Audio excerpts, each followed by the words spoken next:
Well, how much do you spend on groceries? $50, $100, maybe $300? It seems like we get paid, go to the grocery store for food and household products, and then we're broke until the next payday. Well, imagine spending only $35 a week on groceries and household products for a family of 5. Well, Crystal Payne and her husband did it. And Crystal joins us today to tell us how we can do it too. Thanks for joining us this afternoon, Crystal.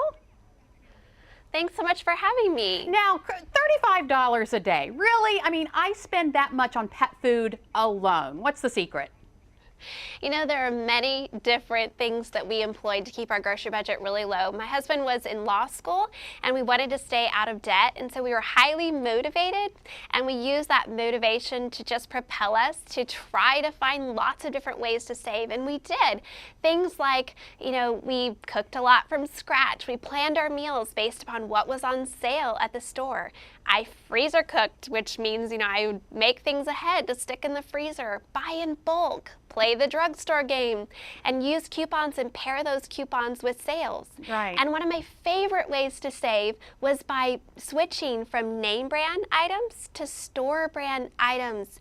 You can save so much money by doing this. For instance, if you buy baby formula, you can save 50% off what you would usually spend by switching from name brand to store brand. Plus, you can print coupons on that store brand formula if you go to storebrandformula.com. You can save like $600 a year by doing this. Okay, so you call this, I guess the thing with the coupons, couponese. You need to learn it. What is that, and how did you come up with it? Yes. Yes, and you know, it takes a lot of time and effort, and you know, it can be overwhelming to someone that you see this show, Extreme Couponing, and you feel like, oh, I want to do that, but I don't have that kind of time. Well, I encourage people to start really small. Use a coupon database. On MoneySavingMom.com, we have a coupon database. You can type in any item or brand name and it will generate a list of coupons that are available. So for instance, I take my grocery list and you can type in what you're already planning to buy at the store on that coupon database, print those coupons, take them to the store, save some money, and you've spent very little time to do it. What are some other creative ways you have to pinch pennies? Well, you know, one of the things that I love to do to save on online orders, whether it's, you know, you're buying some electronics or you're buying clothing or whatever it is that you're ordering online, is to look for a coupon code on retailmenot.com. They have coupon codes for just about every big online retailer. You can usually save, you know, somewhere between 5 and 15% just for taking 30 seconds to look for a coupon code on their site. Now, you mentioned the drugstore game. Can you tell me what that is? Yes. So basically what it is that Walgreens, Rite Aid, and CVS have these rebate programs where every week, if you buy certain items that they advertise in their flyer, you will get a rebate back. It's basically like a gift certificate that you can use on your next purchase there. So the drugstore game is basically that you buy those items, get that gift certificate, and then take that gift certificate the next week and use it to buy items that are going to generate another rebate or gift certificate.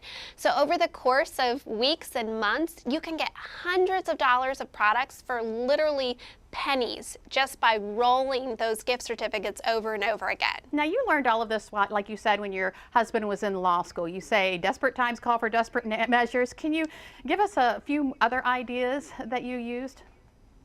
Yes, well, I think for us, sticking with a cash budget has just been phenomenally helpful because we pull out that cash at the beginning of the month, stick it in the envelopes designated for dining out, for, you know, gifts, for our grocery budget, for all the different areas that we spend every month. And then that's all the money that we have to spend. It really helps you to stick with the budget because when the money's gone, the money's gone. Yeah, so now that you're out of that time, I assume he's graduated from law school, do you still find yourself being frugal?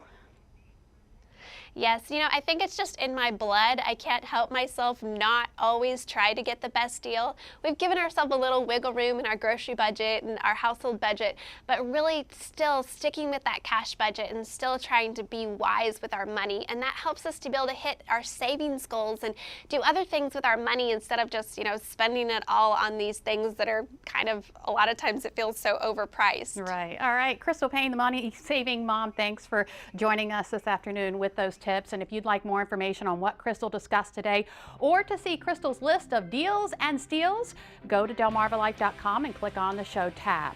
Now, while we're talking about saving money, many of us opt for the generic brands, just like Crystal talked about. We buy those brands instead of name brands in an effort to save a few bucks. In fact, a recent study shows we can save an estimated $1 billion a year by simply buying generic brands. But which generics are the best ones to buy? Here are a few of the best.